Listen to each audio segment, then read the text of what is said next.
my second half of the interview with the Russian-British composer Gabriel Prokofiev, we lost the connection in our first part. Well, it has happened to me in several interviews, so it's okay, and we are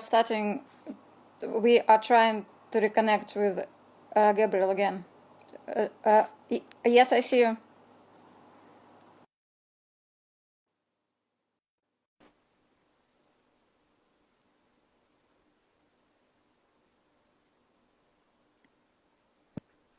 Hello.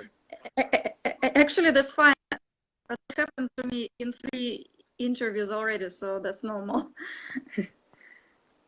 and it means I think the problem is, yeah.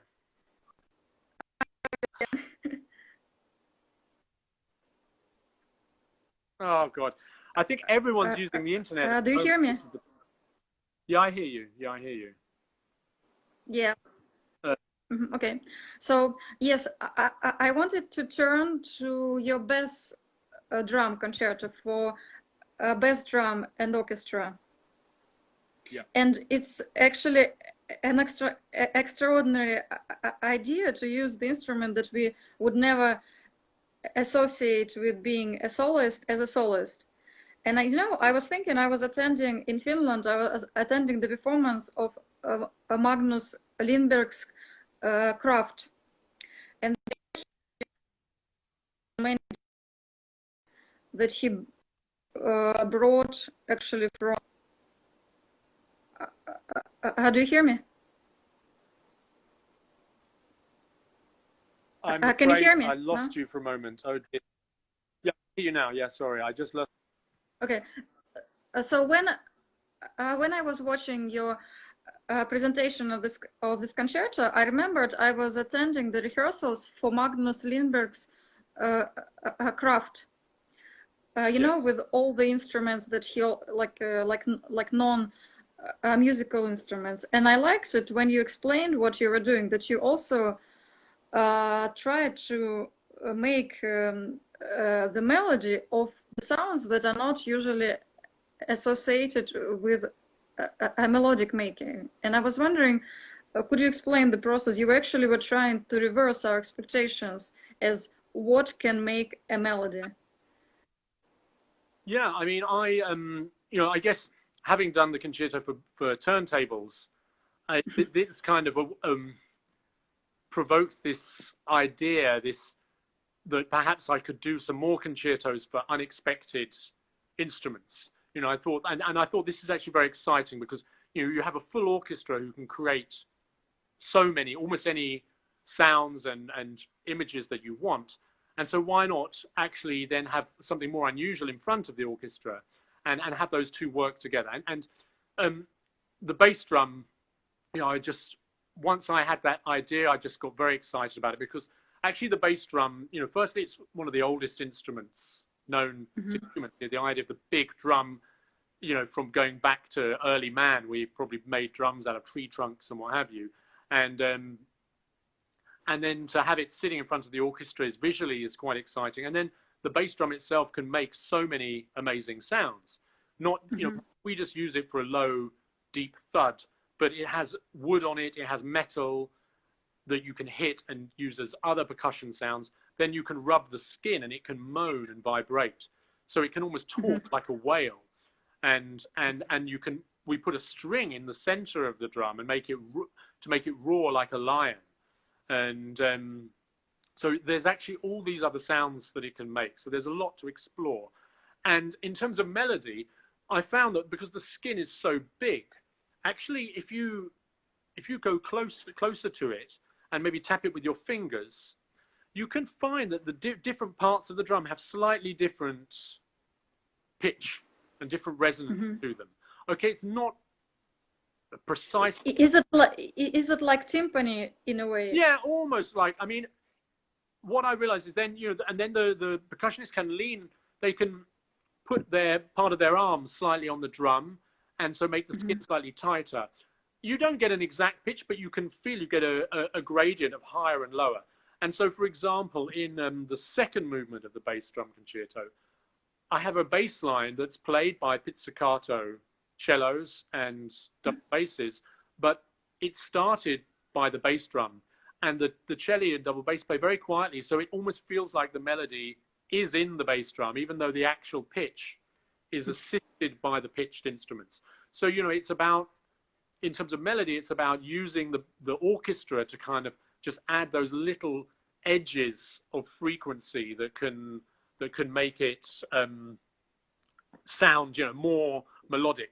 But I mean, I think just with rhythm actually, and just not precise pitches, but different sounds, higher and lower sounds, bright sounds, you almost create melodies. In fact, you know, think of a really good drum solo or percussion music, it is in a way melodic, you know.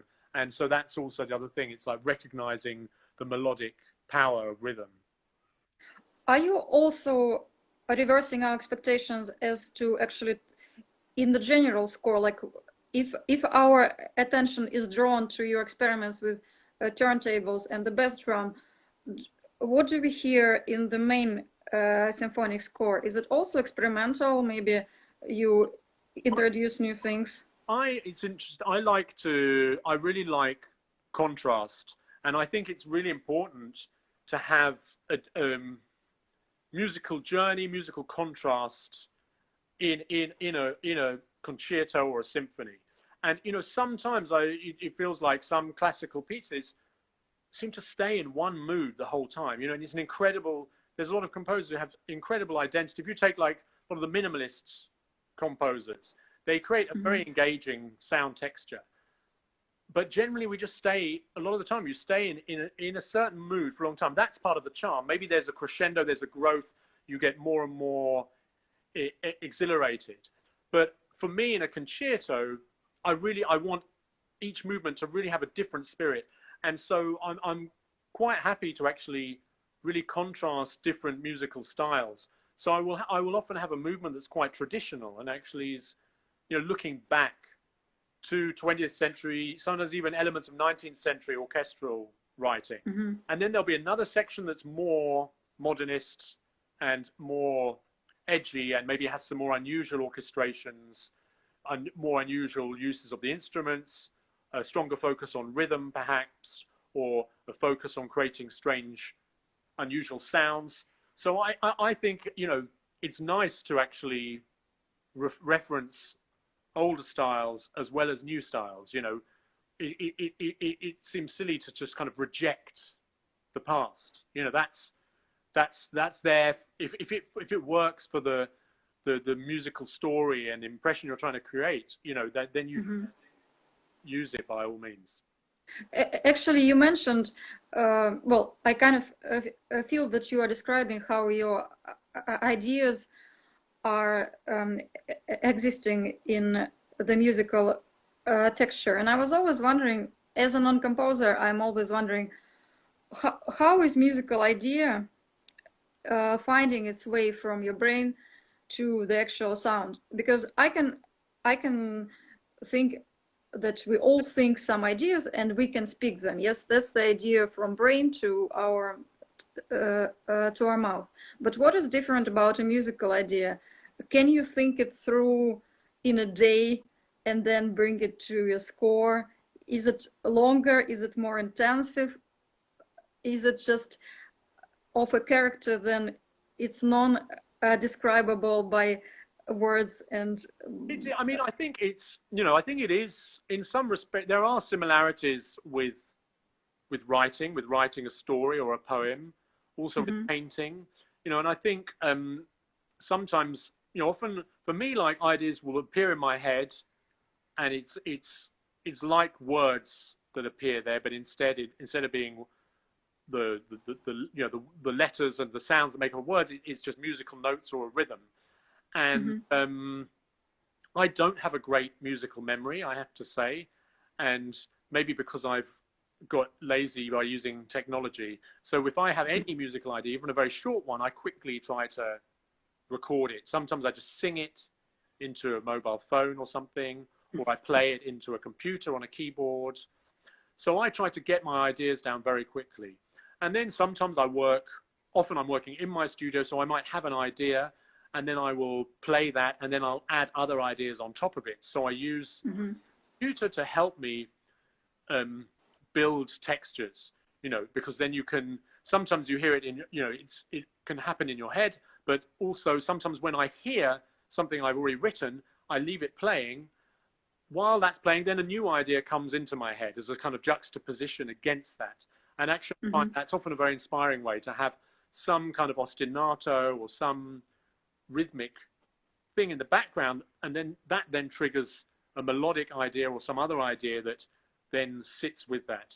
And then I find, then it's about, when it comes in terms of the bigger structure, then, I mean, sometimes I have a lot of sketches that I then join together and I experiment with, like building blocks, which one can work with each other. Yeah. Sometimes you have an idea and you say, well, there's just an instinct that this idea should now go into a darker place, or maybe a contrasting, softer, romantic place. And so then you're just kind of waiting for your ideas to come up with sketches of what that might be. And I tend to always do multiple sketches, because I think when I'm coming up with the ideas, it's sometimes hard to judge if they're good or not. And I think if you have my feeling is any idea, you have to record it, you have to write it down, and then only later can you really judge it.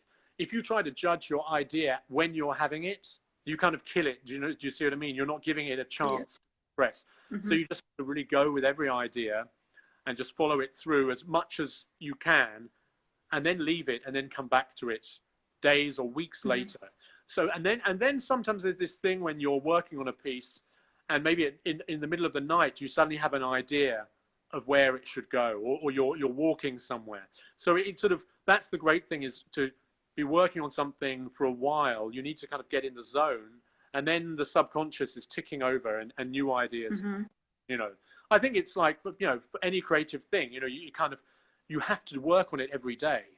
And some days, some of the ideas are really good and go somewhere. Some days you work through something that you don't use, but it helps you get to the end result, But as I understand, with the sound of an orchestra, there isn't a way that a brain can process it all at once. So you have to have a playback, right? Well, you can kind of imagine. You can imagine it. You can imagine if you visualize an orchestra and imagine them playing, you can hear it. I mean, and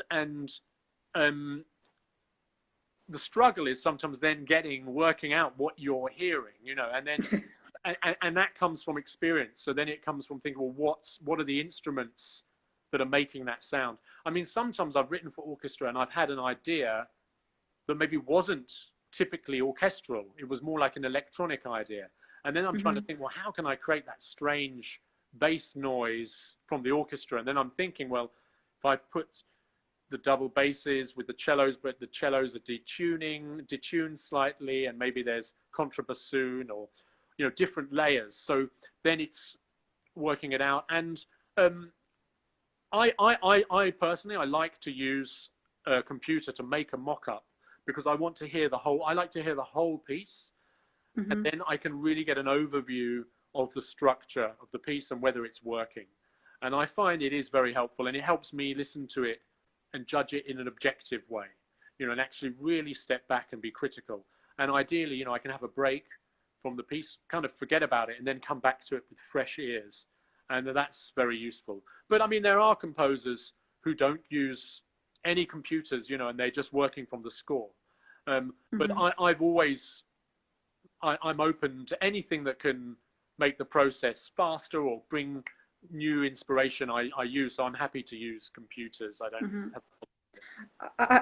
I was thinking that sometimes in your works you have laptops as part of your sort of orchestration and setup, and this brought me an idea. What do you think about a possibility that a certain artificial intelligence would be a soloist and would be improvising according to a certain program that you would be inputting into it? What do you think? That is very interesting, actually. That's very interesting, because that with artificial intelligence, obviously, you can set whatever parameters you like.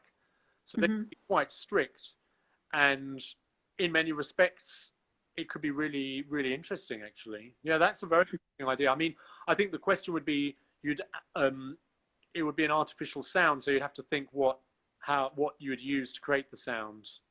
I suppose, I mean, you could use an acoustic. What would be interesting actually would be use an acoustic instrument played by a robot. It could use all the samples that you made the samples, say, for turntables. You could also make a range of samples for this thing. That's possible. Samples. To play. Yeah, I mean, I'd be quite interested in actually having it on an acoustic instrument, having a robot playing a piano or something. That would be quite humorous, because then it would be very clear what the artificial intelligence is doing. I mean, yeah, that would be a really interesting experiment, because obviously still, you know, we still set the limits, and I suppose you'd slowly work out how much freedom to give the AI and how much control to have and play with that as well. In fact, you know, maybe there could even be a way of controlling that in real time, and the conductor could kind of be opening it up more, giving it more freedom. Or the audience, you could have people in the audience could say, okay, give it more, you know. Very or it could react to, you know, to some physical things like the temperature, maybe the general heat, which is generated by bodies, and maybe reflects the tension in the audience and so on. So it could be interactive with the audience by the way of reading the physical things like temperature and heat. So yeah, I mean, there's a lot of possibilities. I think. Well, that's where this idea came from. You now, Concerto for Artificial Intelligence. You can help me find someone who can help program it. Well, and I also wanted to talk about your work in the venues like the Royal Opera House. Is it also part of your, like, coming back to the discussion that we discussed, that bringing music, the non-conventional music, into conventional venues? Could you describe that project at the Royal Opera House that you were doing? Do you mean when we did a non-classical club? Yeah. So yeah, I mean, that was a really enjoyable experience, and it was really interesting actually. The audience, there was definitely the audience who go to the Opera House, you know, the people on their mailing list, and they really enjoyed seeing the Opera House kind of transformed into a club, and the transformation was really impressive because they had very good lighting and sound system, and we used the big floral hall, like the big glass reception area where people go for the interval. That became the main club room, and then we had other smaller rooms with other little acts performing. And then there were also people more familiar from, I would say, the non-classical clubs, more crowds from East London, people maybe who are more likely to go to electronic gigs than clubs, and they came because they were curious and they enjoyed it too. And I think that was great because it showed that the Opera House can actually be rediscovered as a kind of modern club venue. And you know, we mustn't forget that when the opera houses started, they were much more informal. You know, and people were eating their food in the they were coming in and out. They were clapping when all the time, not just at the end of the aria, but you know, when someone started singing, they were cheering, and it was a much more social event.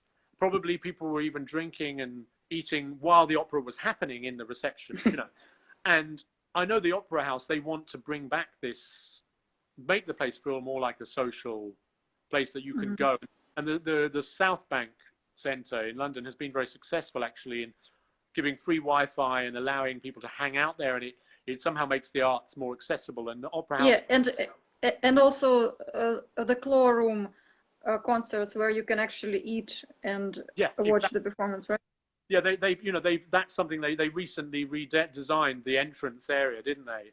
And around the claw, the area, and no, you mean, I'm getting confused now. But in the Opera House, they redesigned the entrance area as well. Yes.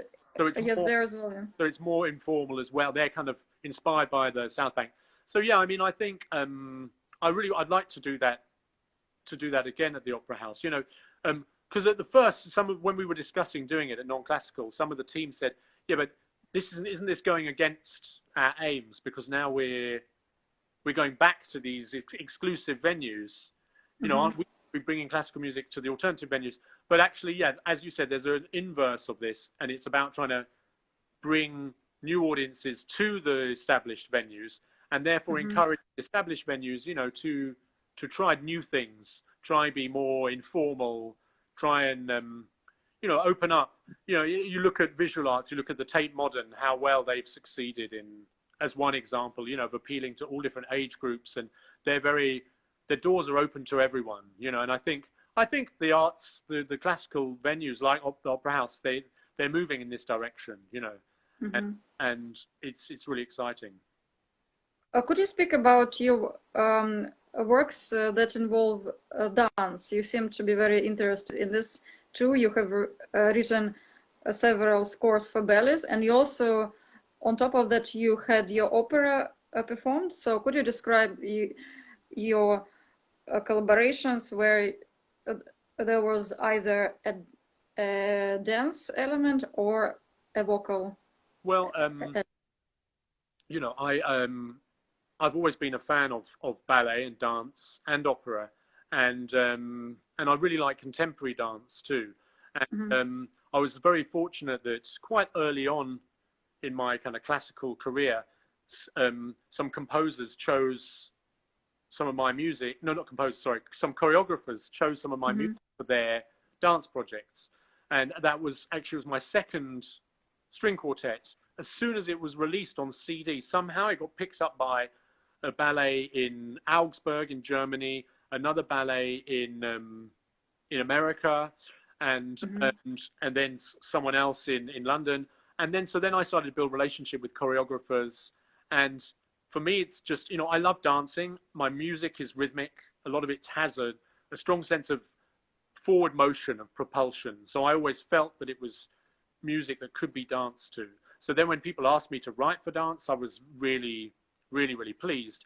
And one of the great things is just to collaborate. You know, as a composer, unfortunately, when you're a classical composer, you spend so much time working alone on your vision. You know, in the past, when I played in bands when I was younger, there was 5 of us in the band. We used to, you know, get together and hang out. You know, it was a social thing. And then suddenly, as a composer, you're just locked by yourself composing. I have to say, everyone. I'm in London. Everyone's clapping for the NHS at the moment. So I thought, yeah, I know. You should have finished by now, so I could clap. I want to. You can just hear it. I don't know if you, yeah. Well, that's quite an experience, because, you know, I left London just on the first day of lockdown, so yeah. I didn't hear anything. Okay. Well, I'm sorry, I'm not. My apologies that I'm not joining the applause, but I can just clap like this. Yeah, that's been a really positive thing. I mean, really, it's not enough, because they need to be given more money, the health service, and especially the nurses. But anyway, I won't get caught into. Yeah, we have the same problem here in Russia, so that the private donation funds are formed, because in Russia the government doesn't provide all the required PPE for the medical staff. So we have even a harsher problem here. So yeah. Oh no, I mean no. It's just that they have PPE problems here, but it's more that the current government, they reduced and have held back on increasing the salaries for the nurses for years, and now they're saying, oh, we have to thank the NHS, but it's like, well, you know, you should have actually been paying them more. That would be the real effect that's needed. But anyway, that's a whole topic that could distract. Yeah, let's finish the talk about you. Yeah. So ballet. I was very fortunate to work with some really great choreographers, and yeah, it's just the chance to collaborate. And I love going to the rehearsals. Sometimes I even do the warm up with the dancers. That's really fun. And it's this back and forth, particularly about the structure of the music. You know, the dancers, they have their vision for the form of the piece. So suddenly there's a challenge, you know, and some of the choreographers had very specific ideas. And so I had to it really pushed me to try different things. And so I just really enjoy that. And also then you have a different kind of narrative and there's a sense of theatre as well that I like that in my concertos, in my other music, but it's more explicit when you work with dance as well, you know. But I guess you can't indulge yourselves in experimenting as much as you can in your other music. No, not. It really depends on the choreographer, actually, because no, they often want you to, they like Shobana Jaya Singh, the British Indian choreographer. She often wanted me to really do some quite unusual things, and she pushed me to go into some darker sound worlds than I first had started on some of the projects. So she was actually very open to some. I did some very unusual kind of electroacoustic work on one of the pieces with her, and I did a piece with Maurice Causey, American choreographer, called Howl, and that had some very gritty experimental electronics, all from an old ARP synthesizer. So no, there's quite a lot of, there is flexibility there. When it's with ballet, then sometimes, yeah, when I work with traditional ballet companies, Stuttgart Ballet and Birmingham Royal Ballet, then yeah, there was, particularly for the orchestra, you know, there were some elements that had to be a bit more traditional, but they allowed me to use electronics in both those projects, and they actually embraced it. They really enjoyed it. So. And your opera, does it have anything to do with Elizabeth I or the Second? No. So that's another. I mean, that's a big story. That's another whole discussion, to be honest. Basically, it's called Elisabetta, and it's because it's inspired by the legend of Elizabeth Bathory, who was a countess from. She was a Hungarian countess from Transylvania, and she was from the early. From like the 1600s, and from this era of just after Vlad the Impaler and the part of the whole Dracula mythology. And it's a modern setting, but it's the kind of fantasy is that there's this actress who's a descendant of Elizabeth Bathory. And he is obsessed with her youth. And Elizabeth Bathory apparently bathed in the blood of women that she killed to stay young. So this actress, she's obsessed with all the modern beauty, youth. Well, that's that's a very modern topic, yeah. Yeah, so it's looking at all this whole kind of wellness and health obsession. And now let's finish with your cello concerto. And as you promised me with some facts about your family, it's actually, I think, a good way to combine them both, because you say yourself that your cello concerto was actually commissioned by the cellist from St. Petersburg, and you decided that you would write this piece of music as an homage to your family and to your family history. So could you talk more about the birth of this piece and how you worked on it? Yeah. So my cello concerto was commissioned by Sasha Ivashkin, a fantastic Russian cellist who sadly died the same year as the piece was premiered, which was a real shock and really very before his time. But he commissioned it and for St. Petersburg Philharmonic. So you know, I knew it was going to be my kind of big Russian debut, and that was quite intimidating. But at the same time, I did think, well, I want to connect. This is a chance to connect with my Russian roots, and I love Russian music, and there is a Russian aspect to my music that's kind of just part of my musical language. In fact, it's just the second movement is the movement that I subtitled it In Memoriam, and I dedicated it to my father, my uncle, my grandmother and grandfather, and you know, and particularly, I suppose, my grandmother and father and uncle, the struggles they had in the Soviet era, even after my grandfather died. And the first movement, I would say, is a kind of a quirky. It has my love of syncopated rhythms, has a slight Russian flavor to it, and that's a scherzo, and it's very kind of lively and kind of sarcastic as well, with and a lot of virtuosic moments for the cellist. Then the second movement is this dark and in a way romantic, or at least melancholic piece, and it does look back more to 20th century classical style. Goes into a very dark and painful middle section, which is a more modernistic and angular sound, and it gets quite aggressive and bitter. But the main melody is this kind of it's hard to describe. It's a kind of mixture of sadness tinged with hope and kind of a lingering optimism. You know, my father was a very optimistic person, but he lived many very tough experiences. I think the big crisis, the first really tough one for him, was when his mother was sent to a gulag, and him and his brother came back to the apartment and found the whole place ransacked by the KGB, and they realized she'd been taken. And there's actually a photo taken by my uncle of my father on his knees looking at the apartment. And I have a copy of the photo, and I put that in the album. Yeah, yes, I've seen it. Yeah. I put it in the album booklet because that photo really stayed with me. In fact, I saw the photo once, and then I never saw it again. And it was only a year ago that I managed to get a copy from my cousin. And it was published in the biography of my grandmother, Lena Prokofiev. And but for years I hadn't seen it, but the image was stuck in my mind, and that image was kind of at the back of my mind when I composed this slow movement. And because I imagine my dad, who was such a positive and optimistic person, but then this kind of imagining the sadness and fear he felt when his mother was taken away. And he actually managed to travel on the train for 2 or 3 days to the camp in Siberia, but they wouldn't let him see her. So he went all this way. And then they said, oh, well, you can stay the night here. He said, well, can I stay? I've come all this way. And they said, you can stay, but you might not be able to leave. So then he just ran back to the station in fear.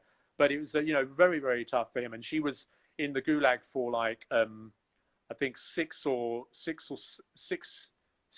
years. So it was a very, there were other tough things that happened, very tough experiences for him in his time. So it's in a way also it was. I feel that there are a lot of these memories from those Soviet times, and they're not shared enough. So also I wanted to sort of express some feelings about that. Yeah, actually, I wanted to ask I wonder if you have these layers. First, there's probably sort of the whole biography of Prokofiev that everybody can read, and maybe there are different books, but we kind of know what happened. Then you have your personal family history that is not all in books, but it's also connected with, as you say, with grief and with challenges. And then you have the modern Russia with which you now reconnect, and you have many friends and professionals who work in Russia. And I somehow wonder how these layers exist and are compartmentalized in your head. Well, I mean, there are a lot of layers. So as you said, it's I try not to to think about them too much. I mean, it's with my grandfather, it's a funny situation because I never met him. He died 22 years before I was born, and so I learned about him kind of almost from program notes or from his music. I can say I know him best through his music. My dad didn't talk that much about him. He just wasn't the type of person he was to kind of reminisce.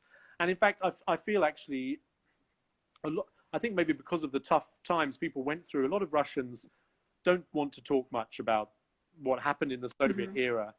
And my dad, in a way, when he moved to the UK in the 70s and he started a new life, and he just didn't talk much. Occasionally he would say little things about Russia, but he didn't talk much about it. And sadly he died when I was 23, so I only just started to push him, tell me more about my grandfather, tell me more about your life in Russia, and he just told me little bits. So I'm actually still trying to learn more about my father's life. So I've been trying to track down old friends of his and learn more about him. that's a mystery for me. My grandfather, of course, his diaries have been published, so I learn more about him from his diaries, and that's great.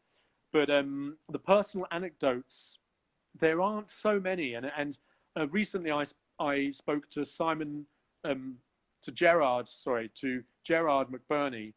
Ah, yes, I know him. Fantastic. He's my friend Yeah, even. Gerard's a lovely man, a composer and a musicologist, and he told me some brilliant anecdotes about my grandfather, my father, that I didn't even know, and that was very exciting for me. So I'm kind of on a bit of a mission to learn more of the intimate stories.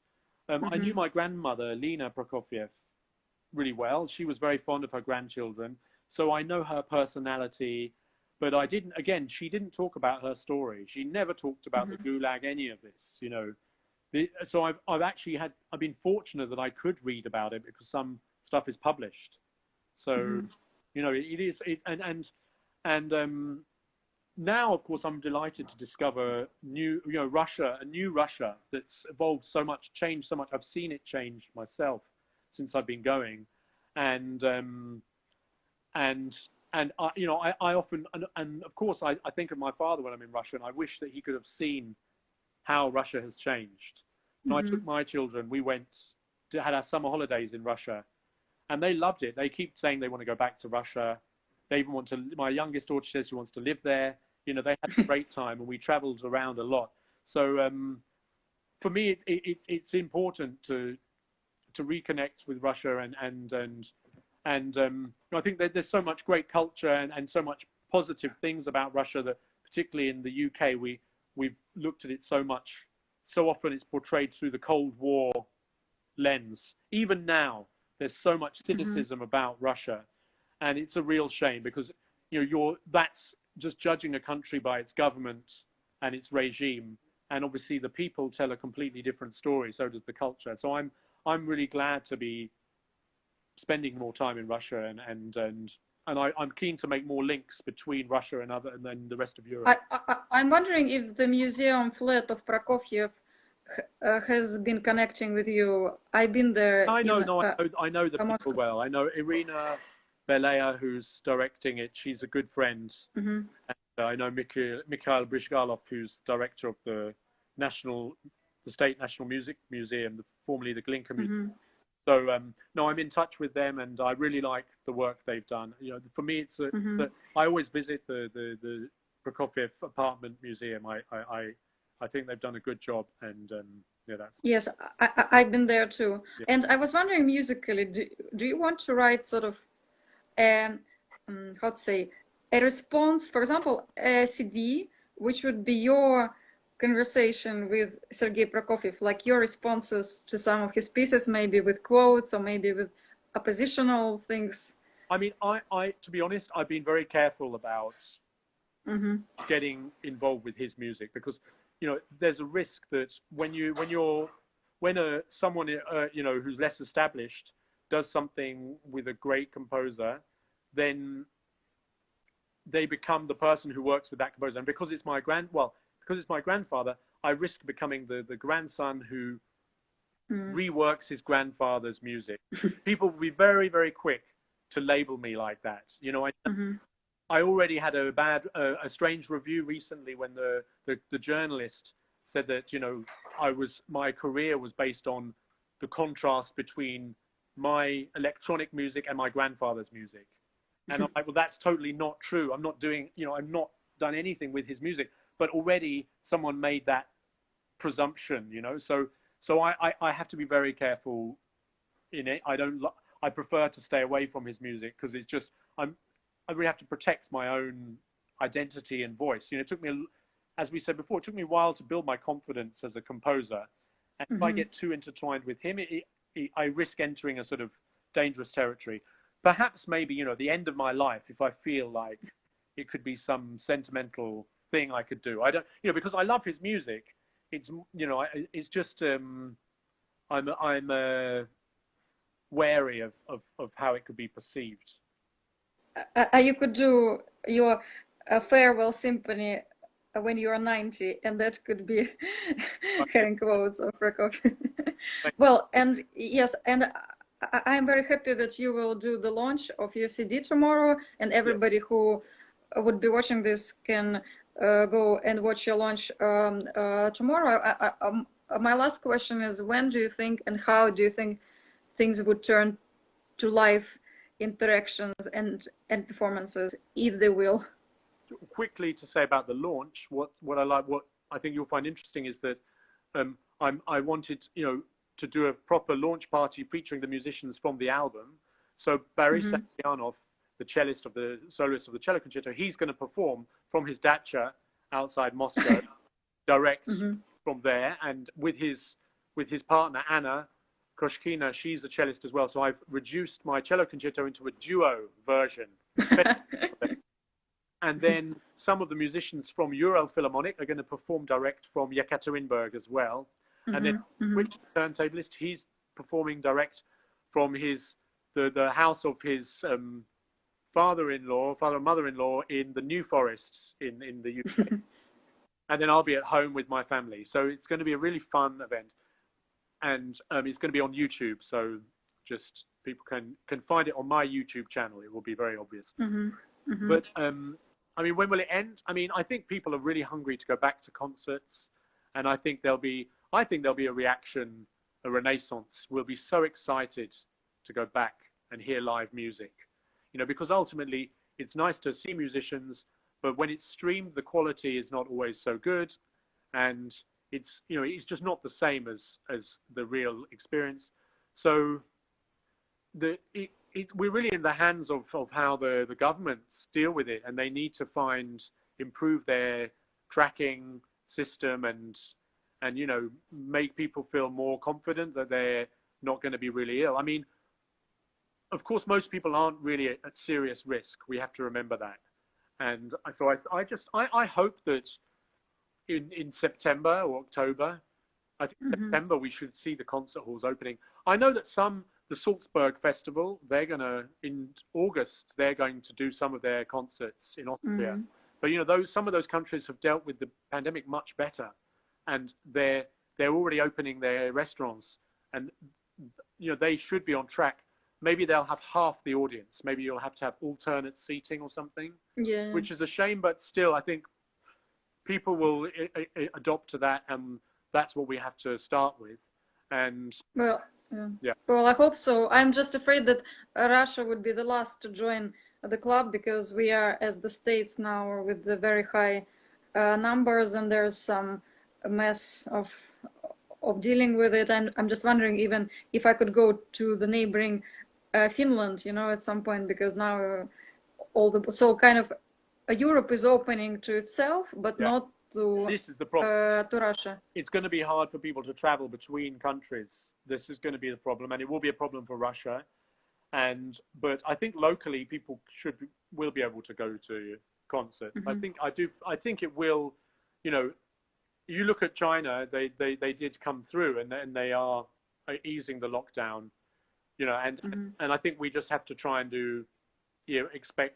try and go to concerts with half the audience. Try different measures. So I think. Well, thank you so much. I think we covered almost every topic that I wanted. Short talk. It's been a very long one, but it's been fun. Yeah, and I hope to see you in London at South Bank or Barbican or Opera or at the club, if you let me know that there would be some event with your music, because I'm now Russian based, but I have spent 10 years in Oxford and London, so I hope to come back at some point. Yes, good. Thank you so much, and both videos would be on my Instagram page. Great. Okay, brilliant. Bye. Thank you. Thanks very much. Goodbye. Bye, everyone.